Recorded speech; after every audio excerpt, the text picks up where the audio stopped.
Welcome to PeopleTech, the podcast of WorkforceAI.news. I'm Mark Pfeffer.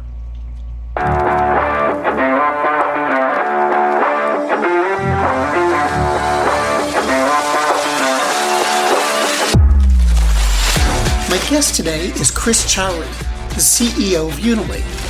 We're going to talk about employee experience and a lot of its nooks and crannies. For instance, it's linked to customer experience and business results and how organizations can use technology to help employees do their jobs and feel valued at the same time. That's on this edition of PeopleTech. Hey, Chris, welcome. Unily, your focus is really on experience, and you've been talking lately about employee experience. And I wondered, could you sort of talk about the overlap between customer experience and employee experience, because they do have a bunch of commonalities, don't they? They do, Mark, and I'm sure you looked at my background, which makes it even maybe more of a relevant question. But I spent a decade at Salesforce. And you know, I was part of sort of that decade of investment tsunami, you know, somewhere near $1 trillion spent on trying to help organizations of all sizes optimize around the customer. And one of the things that really attracted me to Unily was, you know, I think we're in a period, or maybe it's a decade, or entering a decade, where the same investments that went into optimizing around customer haven't happened around employee. So I think generally speaking, there's a lot of opportunity to drive better employee experience, you know, productivity, engagement, all the factors that you, when you hear the different analysts and people who are analyzing the market, and certainly, you know, COVID played into that. But I think there's a general disengagement, and you see stats that up to 80% of workers are disengaged or not aligned to the company's mission and vision. So I'm excited. I think, you know, Unily's in a great position to you know, be one of the clear leaders in a space that I think is just going to be really exciting. There's so much that we can do for employees, and lots of learnings we can take from how we optimized around the customer. One reflection I've had, sort of, you know, almost a year in, and talking to a lot of our customers, you know, we're fortunate to be a leader at the large end of the market. So iconic brands like McDonald's, L'Oreal, Ernst & Young, CVS, et cetera. And what they're all talking about is they've kind of ended up in this situation where they came out of the pandemic, and you've got changing workforce, you've got an explosion of technology, you've got a lot of noise for the employee. And I think ultimately what that's created is a lack of organizational velocity.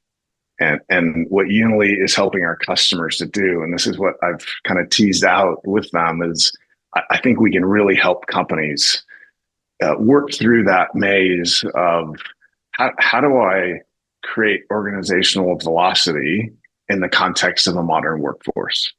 They're going to figure out how to strike that balance and find organizational velocity, because they recognize that a lot of the dynamics around the way that people work, the structural workforce itself in terms of generational shift, they're going to figure out how to optimize around that. And so we kind of think that's the game. Organizational velocity is going to be the game over the next decade.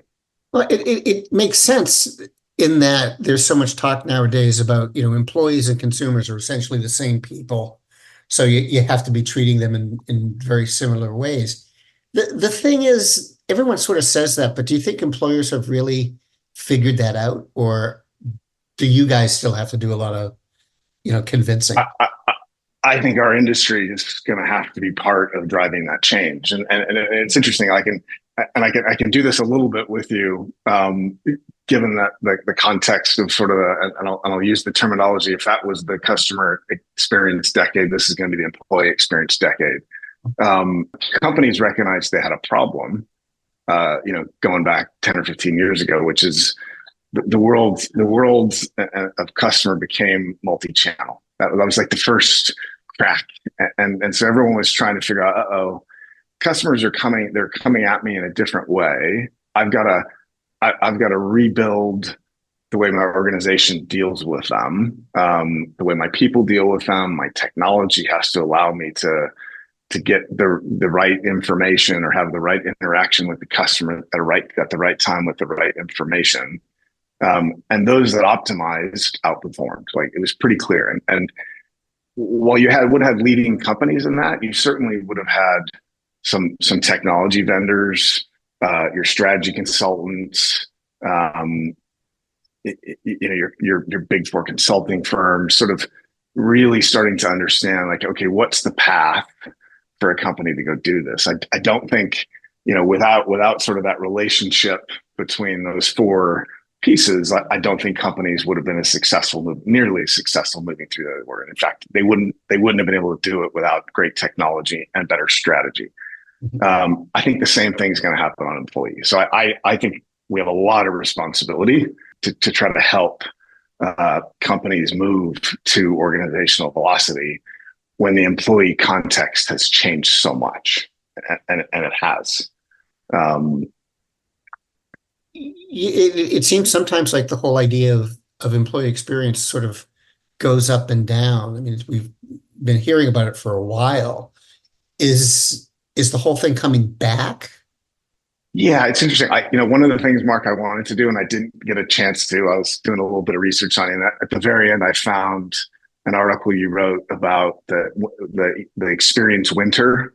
Mm-hmm. So I'm going to go look at that, but I'm going to presume that question is coming a little bit from some of those discussions. Our perspective on that is, I think what's happened in a lot of large companies is as they moved, they're moving through into a pandemic and then out of a pandemic with a workforce that's different. So the demographics and the expectations of that workforce are shifting pretty fast. You mentioned one thing that I think is a simple example, which is, if I'm an enterprise, I'm not just optimizing the experience of my employees with the tools they use at work, because the reality is they're using their personal tools and their work tools, and it's interchangeable. It's on my phone. When I pick it up to do something at work, like some personal things are wrapped in this. So they've got expectations of experience. There's a lot more noise, both because personal and work are hitting together, but also because at work, there's different data out there, but generally speaking, the average employee in an enterprise doubled the applications that they use on a daily basis between 2019 and 2024. So explosion of applications, lots of SaaS tools, and so the employees got more information, or depending on how you look at it, more noise, more alerts. They've got their personal things coming in. And so that's what you hear, like when you talk to employers about what are your employees feeling and why are you struggling to get engagement? It's how do you simplify their world as a worker? And I think the other complication in that is if you're a C-suite, your leadership in an organization, you've been trying to figure out physical work. So that, like, okay, I'm worried because I see these engagement issues. Maybe I've got attrition issues.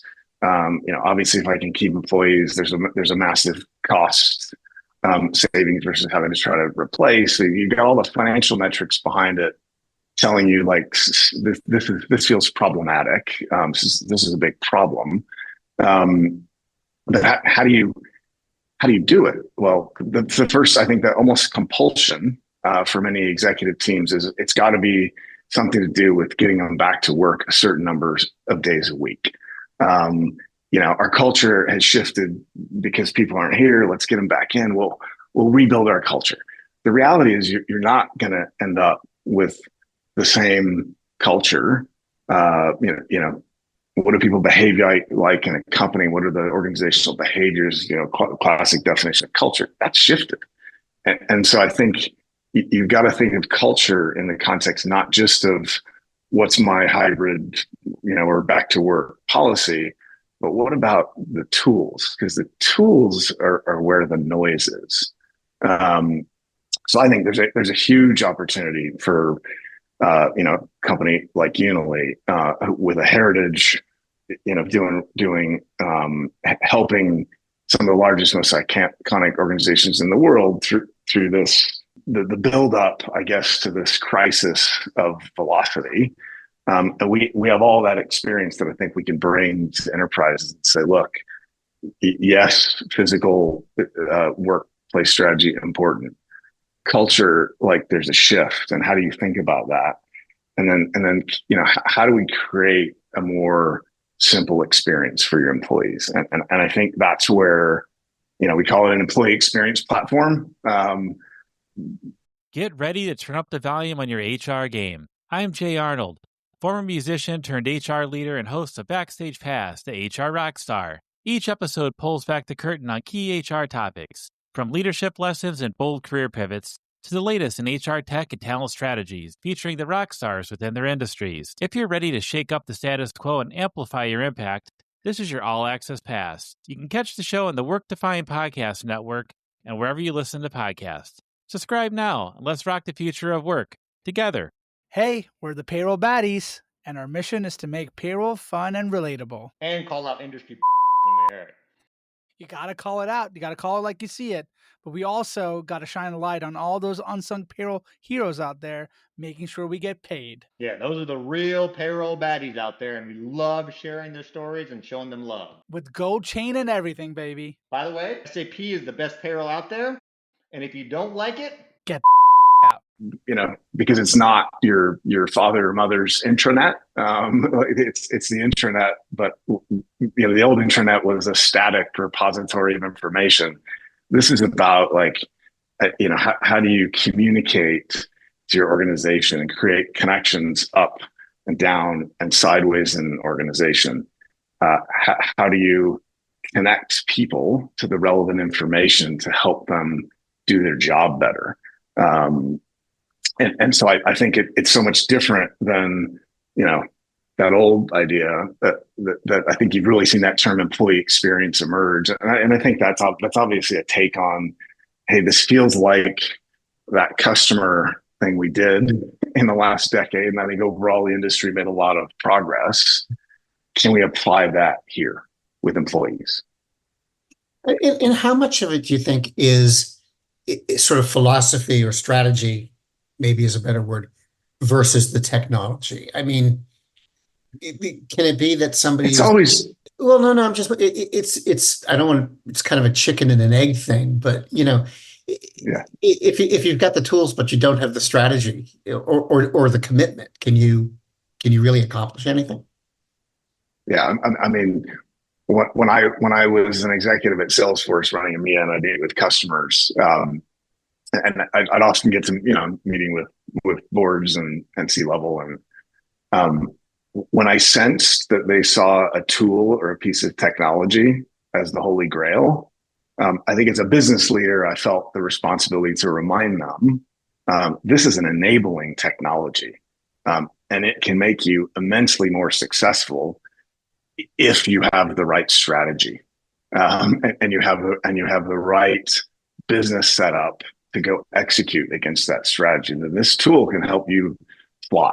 And I'm going back to my velocity thing. I think it was very much like that in the customer world. And I think it's the same thing in employee experience.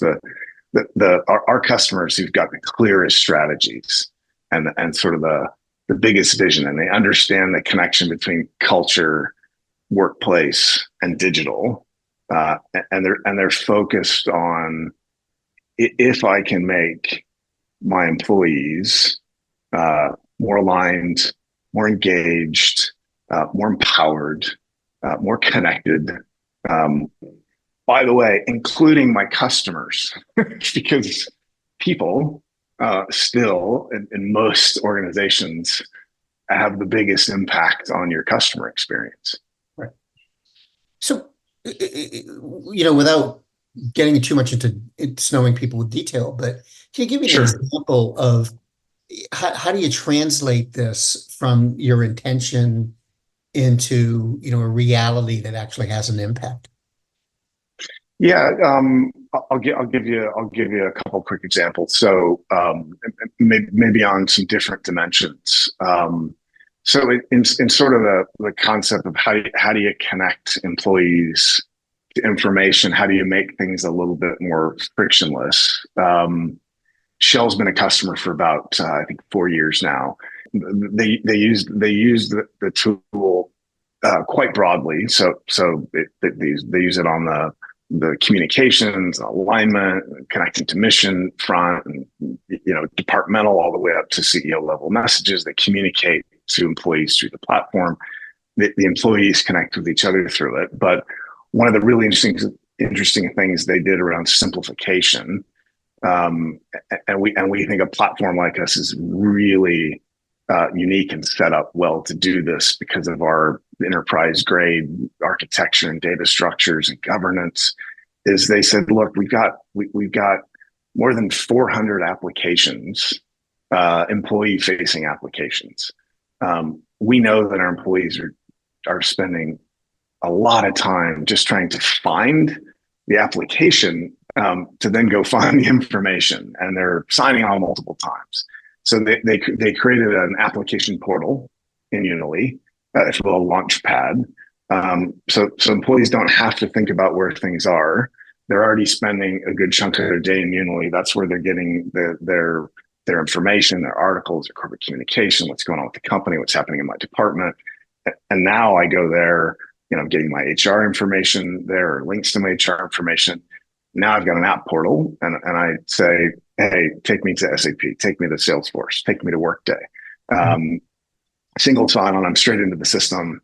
And so there's fluidity in my day, such to the extent or reduction of digital friction that Shell estimates that they're saving $40 million a year just from that one place where they figured out if we can reduce context switching, we can reduce toggling and logging in.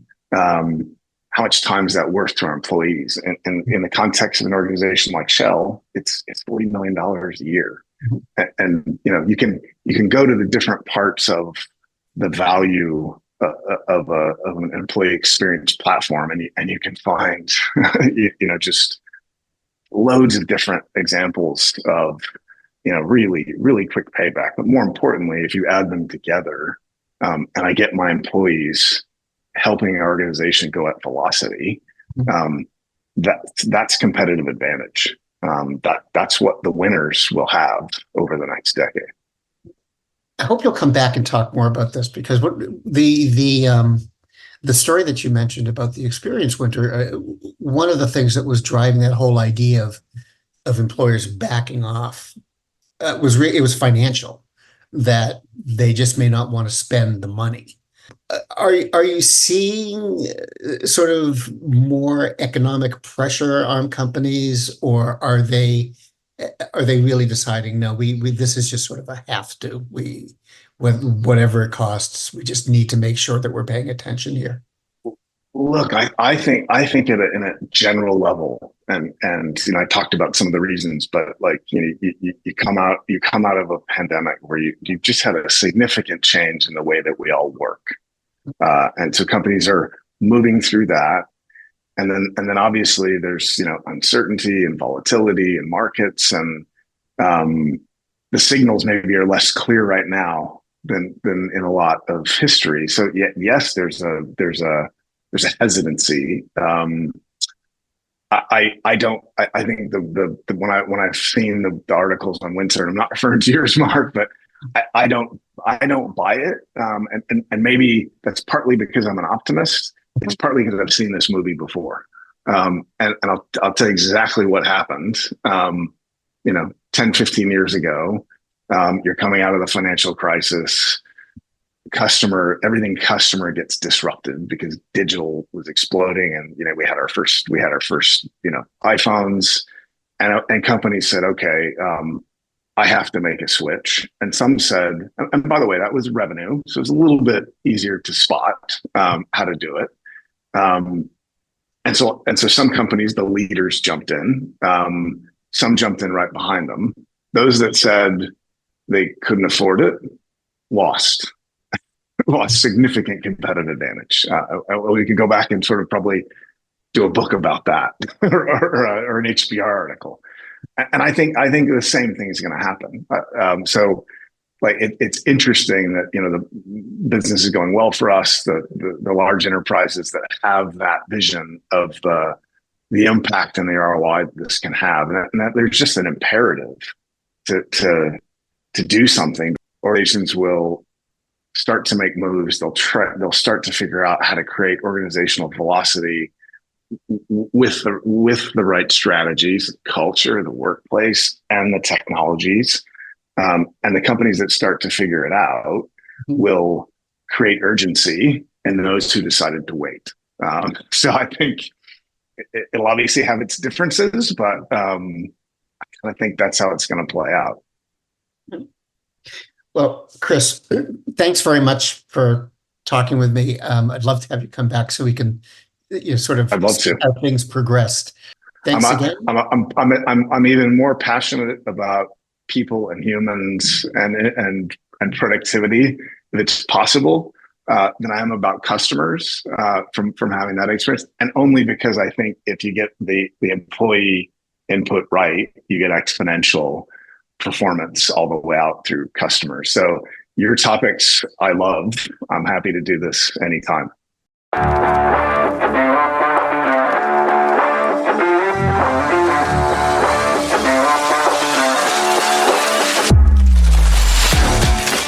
My guest today has been Chris Ciari, the CEO of Unily. And this has been PeopleTech, the podcast of WorkforceAI.news. We're also a part of Work Defined Podcast Network. Find them at www.wrkdefined.com. To keep up with AI technology and HR, subscribe to Workforce AI Today. We're the most trusted source of news in the HR tech industry. Find us at www.workforceai.news. I'm Mark Pfeffer.